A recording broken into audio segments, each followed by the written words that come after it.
Y bueno, pues ya vimos lo que son el sistema nervioso periférico, vimos las principales funciones, cómo son las neuronas, un poquito, ¿no? Ahora vamos a ver, en lo que es el siguiente tutorial, vamos a ver un poquito, también vimos los componentes las células del sistema nervioso central y periférico, un poquito, ¿no? Las generalidades, vimos un poquito de anatomía. Vamos a ver un poco lo que sería la, las técnicas de tinción, algunas técnicas de tinción en este siguiente apartado, ¿no? Y bueno, eso va a ser otro tutorial. Técnicas y orientaciones en neuroanatomía. Dice, en este apartado del capítulo se describen en primer lugar unas cuantas de las técnicas neuroanatómicas más frecuentemente utilizadas. Luego se explica el sistema de orientaciones que usan los neuroanatomistas para describir la localización de las estructuras en el sistema nervioso de los vertebrados.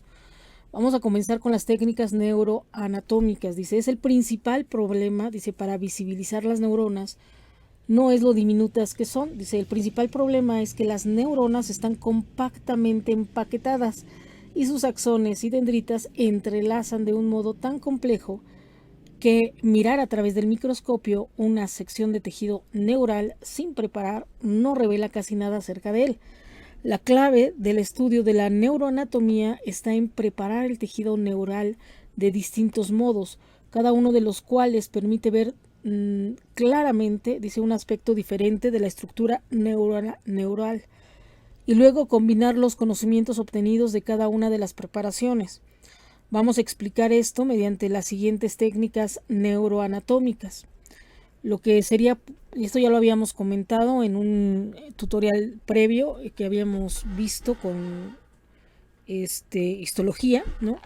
Esto es un poquito la atención de Golgi. Una de las mayores bendiciones, dice, que le sucedió a la neurociencia en sus primeros años fue que Camillo Golgi, un médico italiano, descubriera accidentalmente a principios de 1870 la llamada tensión de Golgi. Golgi estaba intentando teñir las meninges mediante la exposición de una sección de tejido neural a dicromato potásico y nitrato de plata. Cuando observó algo asombroso, dice, por alguna razón desconocida, el cromato de plata generado por la reacción química de las dos sustancias que Golgi estaba utilizando penetró en unas cuantas neuronas de cada una de las láminas de tejido y tiñó por completo de negro cada una de estas neuronas.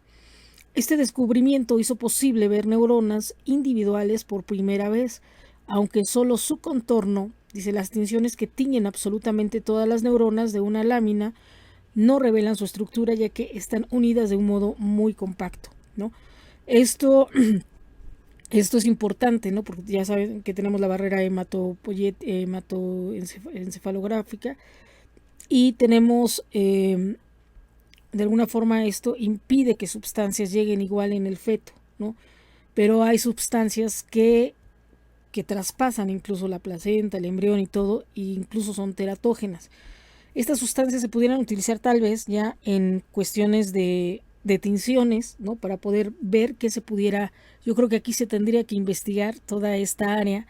Sería un área de estudio bastante aplicable aún y bastante novedosa, que si se usan estas sustancias para marcar como marcadores, pudiéramos descubrir algunas cuestiones, pero ya a nivel experimental, ¿no? Donde ya no dañe, por ejemplo, o ya no sean tan teratógenas. Son sustancias que traspasan algunas de las barreras, algunas de los tejidos que no deberían, ¿no? O que pueden causar daño de manera, incluso cuando se está formando el embrión, pero que ya a nivel experimental nos pudiera dar algo como esto, por ejemplo, este nitrato de plata, ¿no? Las sales de plata. También hay tinciones establecidas o hechas con oro, ¿no? Que también son bastante caras.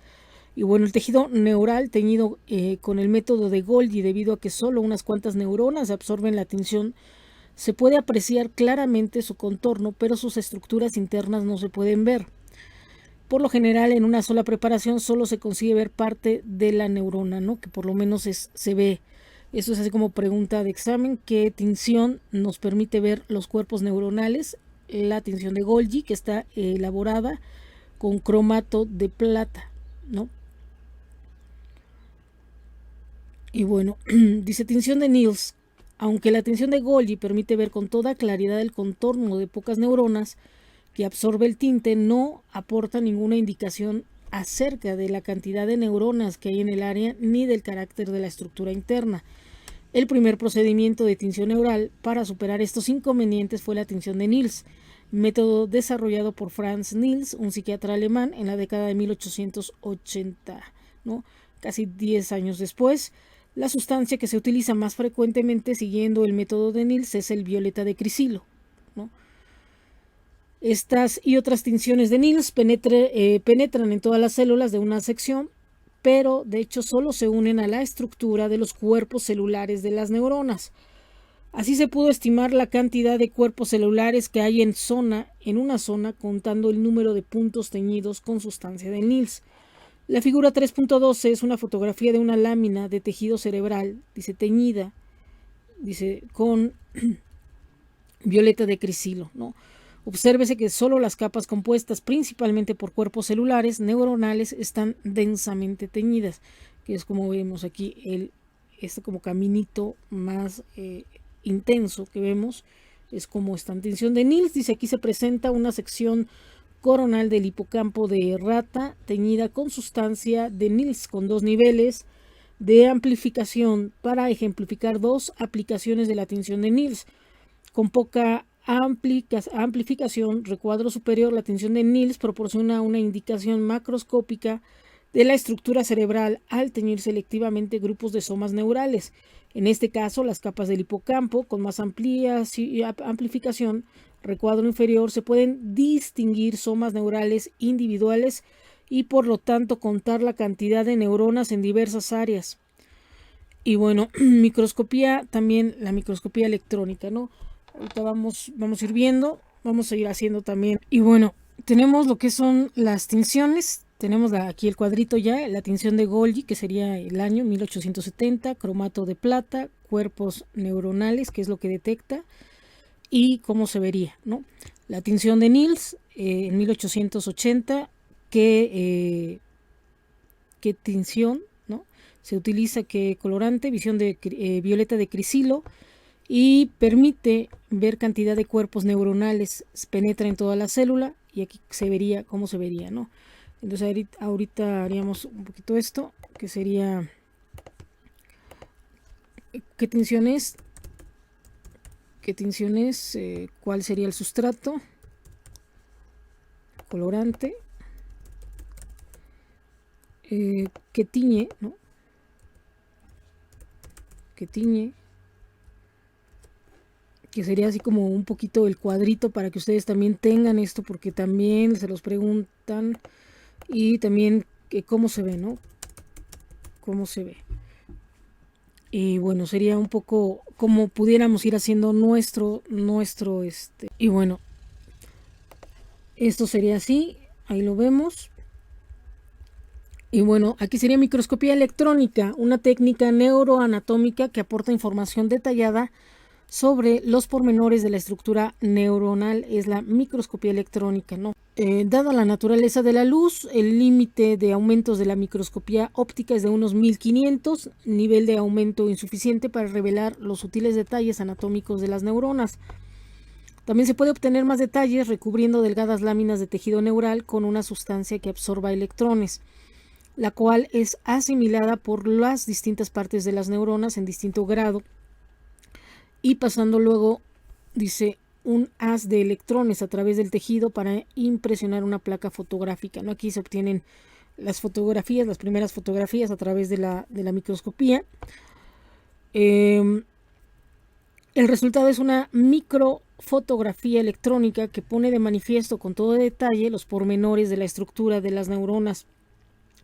Un microscopio electrónico de barrido proporciona microfotografías electrónicas bastante interesantes, dice, en 3 dimensiones, pero no puede conseguir tantos aumentos como un microscopio electrónico convencional, ¿no? Aquí vemos un poco, vamos a ver si aquí están. Aquí está la microscopía electrónica de barrido, casi siempre, ahorita ya están a color, antes eran casi blanco y negro, en grises, ¿no? reforzada con color del cuerpo celular de una neurona. Aquí vemos en verde, dice tachonado de botones terminales en naranja, y cada neurona recibe numerosos contactos sinápticos, ¿no? Aquí vemos un poquito cómo sería esto. Y bueno, pues también tendríamos que irlo anotando lo que sería nuestro, como técnicas. Las técnicas serían un poco así: microscopía electrónica,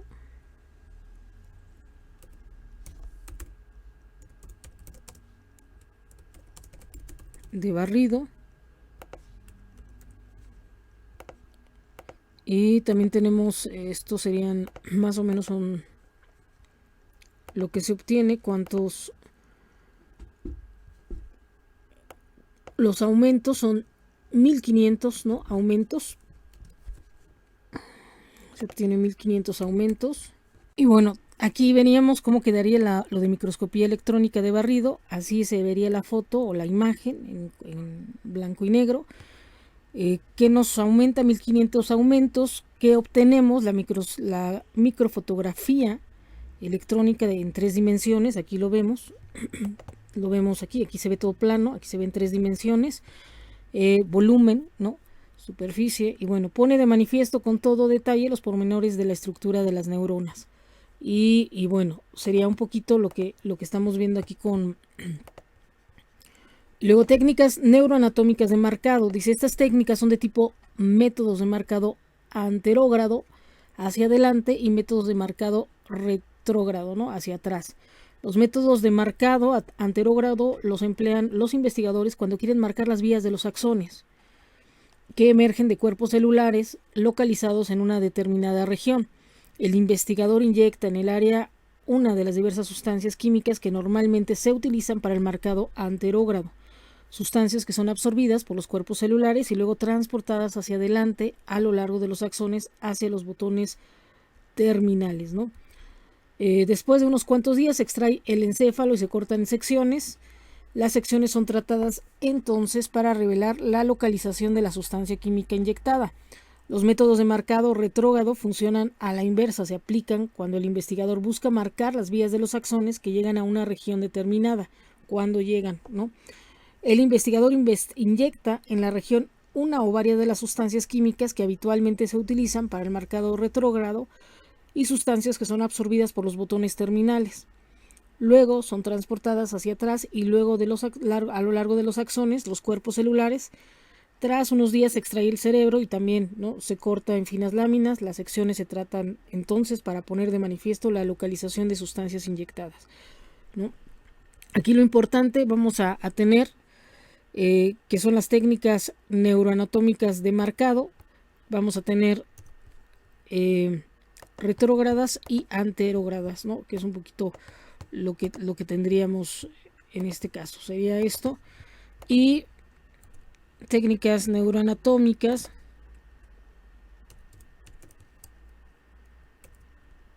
de marcado, ¿no?, un poquito. Y aquí vamos a tener técnicas retrógradas y vamos a tener aquí anterógradas, ¿no?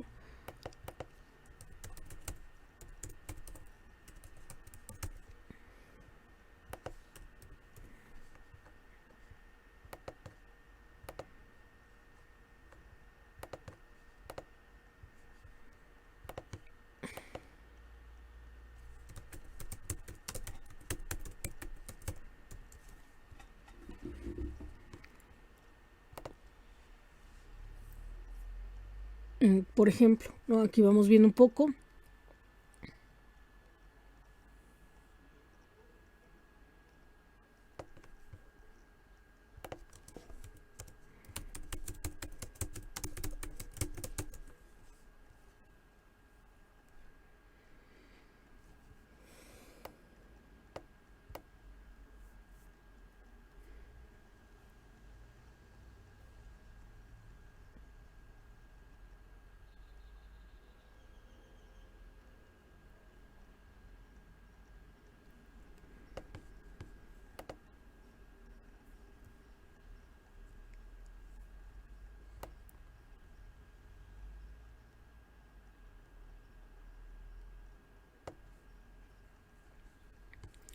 Y bueno, esto es un poquito lo que iríamos viendo. Dice, orientaciones en el sistema nervioso de los vertebrados. Dice, le sería difícil al lector adquirir un conocimiento de la distribución de una ciudad desconocida sin un sistema de coordenadas de dirección, ¿no? Norte, sur, este, oeste. Si lo mismo pasa con el sistema nervioso, así pues, antes de iniciarse en la localización de las principales estructuras del sistema nervioso, se describirá el sistema tridimensional de coordenadas de dirección que utilizan los neuroanatomistas, ¿no? Que es un poquito lo que hemos ido viendo.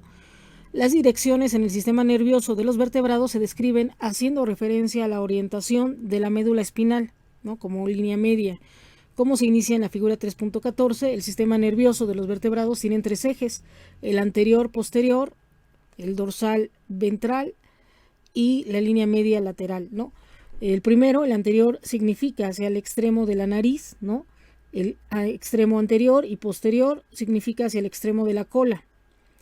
El extremo posterior, dice, a estas mismas direcciones en ocasiones se les llama rostral y caudal, respectivamente, que ya lo habíamos visto, lo hemos visto en varios tutoriales. Según dorsal, significa hacia la superficie de la espalda o la parte superior de la cabeza. Y ventral significa hacia la parte del pecho o la inferior de la cabeza, la superficie ventral. Y tercero, medial, significa hacia la línea media del cuerpo y lateral, lejos de la línea media del cuerpo. Los seres humanos vinimos a complicar este simple, dice, triple eje, ¿no? Anterior, posterior, dorsal, ventral y medial lateral, que son el triple eje. Así cuando nos lleguen a preguntar cómo se mide anatómicamente cuáles son los ejes, el antero-posterior, el dorso-ventral y el medial lateral, ¿no?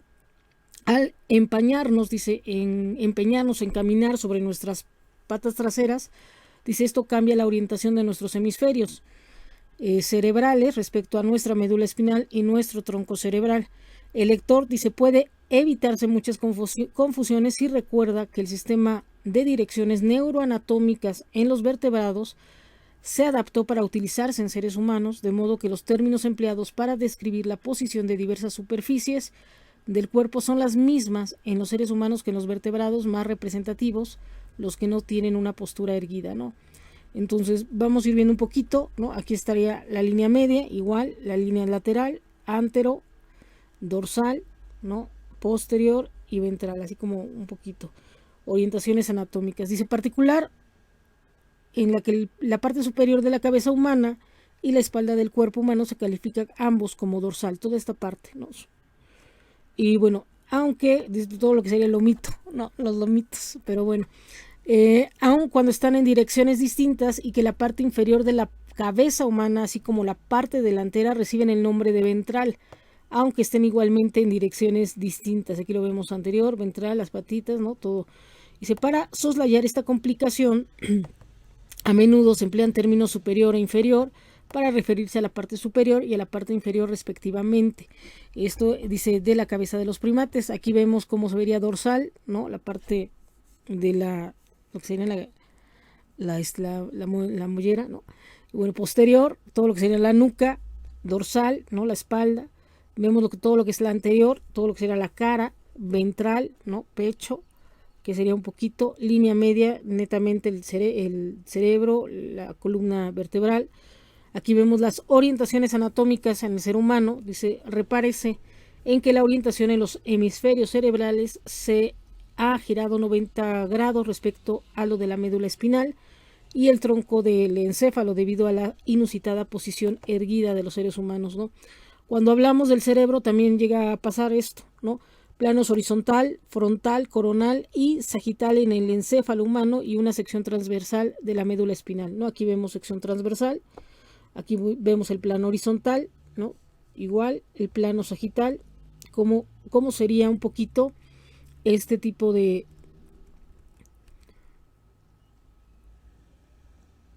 dice, en las páginas siguientes el lector verá el esquema de secciones láminas del encéfalo cortado en uno de los 3 planos diferentes, secciones horizontal, sección frontal, también llamados coronales, y secciones sagitales. Estos 3 planos se ilustran en la figura. Los sagitales pueden venir desde el medio, ¿no? Hacia los lados. el coronal desde lo que es la mitad de la cabeza, ¿no? A nivel de la mollera, que más o menos le llaman, y hacia adelante, ¿no? O hacia atrás, dependiendo. Un corte que desciende por el centro del encéfalo entre los dos hemisferios se denomina sección sagital media. Uno que corta un ángulo recto, cualquier estructura larga y estrecha como la médula espinal o un nervio se llama sección transversal, ¿no? Así, ¡fum! Este es el que vemos aquí, ¿no? Esta parte. Y también dicen los 3 primeros apartados de este capítulo, el lector ha aprendido las divisiones del sistema nervioso, las células que lo componen y algunas de las técnicas neuroanatómicas que se utilizan para estudiarlo. Dice, este apartado inicia su ascenso por el sistema nervioso central humano, comenzando por la médula espinal. Los últimos apartados del capítulo se centran en el cerebro, ¿no? Cuando se hace una sección transversal, resulta evidente que la médula espinal contiene 2 zonas diferentes, ¿no? Que es un poquito ya lo que vamos a ir viendo, como un poquito vimos las tinciones principales. Hay muchas otras tinciones que ya hemos comentado. Ahorita nos enfocamos directamente nada más en este artículo para ya ver un poquito lo que son la anatomía de cada una de las estructuras del sistema nervioso, ¿no? Aquí le hacemos una pausa y continuaríamos. Yo creo que uno por uno vamos a ir viendo y cada uno, ¿no? Lo que vamos a ir haciendo, lo voy a ir complementando con el libro de Barr, ¿no? Algunas cosas que por ahí vaya que falten o que se pueda agregar.